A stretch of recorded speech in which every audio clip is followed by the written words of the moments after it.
Good morning students of class 5। मैं Manjeet madam आज आपको हमारा परिवेश पुस्तक में से पश्चिम बंगाल के सामान्य परिचय के बारे में बताऊंगी। ये पश्चिम बंगाल का नक्शा है, देख रहे हो क्या है पश्चिम बंगाल का नक्शा।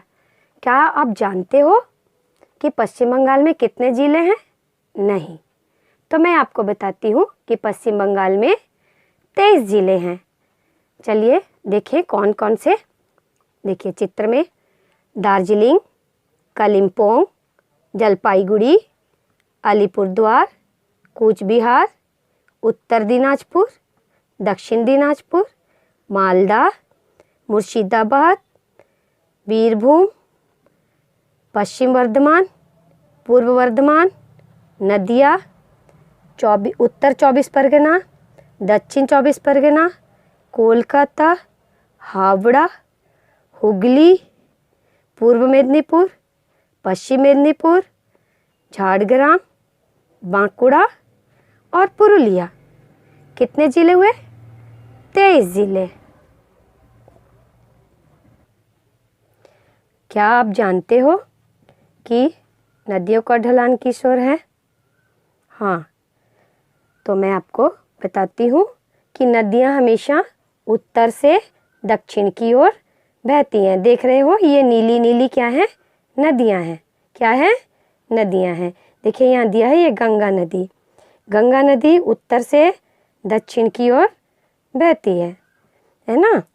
तो देखिए नदियाँ हमेशा उत्तर से दक्षिण की ओर बहती हैं। इसका मतलब यह नहीं कि नदियों का ढलान उत्तर से दक्षिण की ओर ही है। नदियों का ढलान पूरब से पश्चिम की ओर भी है, पश्चिम से पूरब की ओर भी है। लेकिन यहाँ हम पश्चिम बंगाल की नदियों के बारे में मैं आपको बता रही हूँ कि पश्चिम बंगाल की नदियाँ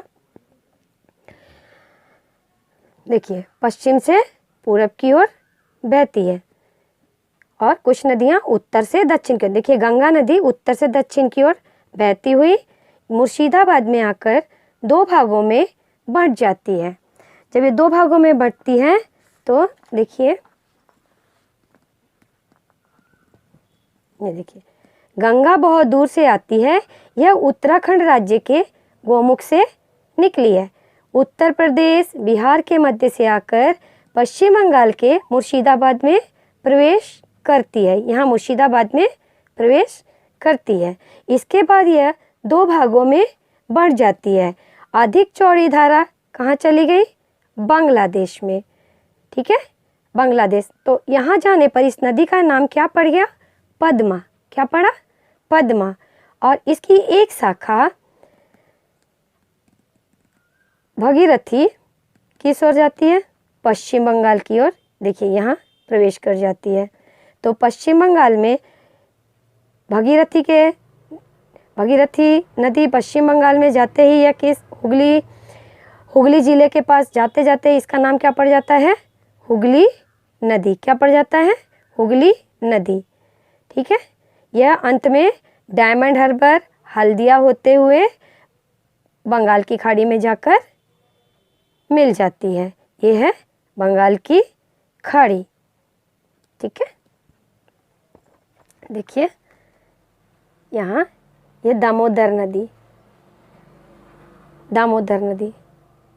दामोदर ये पश्चिम से पूरब की ओर बहती है और अंत में दक्षिण में जाकर ये भी गंगा में मिल जाती है। हुगली नदी को लोग गंगा भी कहते हैं। हुगली नदी के निकट दामोदर नदी से कौन सी नदी निकली है? मुंडेश्वरी नदी निकली है। मुंडेश्वरी नदी दक्षिण में जाकर रूपनारायण नदी से मिल जाती है। दामोदर हावड़ा जिले के बीच से होकर दक्षिण की ओर हुगली नदी में मिल जाती है और अंत में बंगाल की खाड़ी में गिर जाती है। इसके थोड़े पश्चिम होकर दक्षिण की ओर कौन कौन सी नदी? पश्चिम से होकर दक्षिण की ओर कौन सी नदी? ये देखिए केलेघई और कंशावती नदी। कौन सी नदी? केलेघई और कंशावती नदी गई हैं। वीरभूम की पूर्व दिशा भी ऐसी ही है।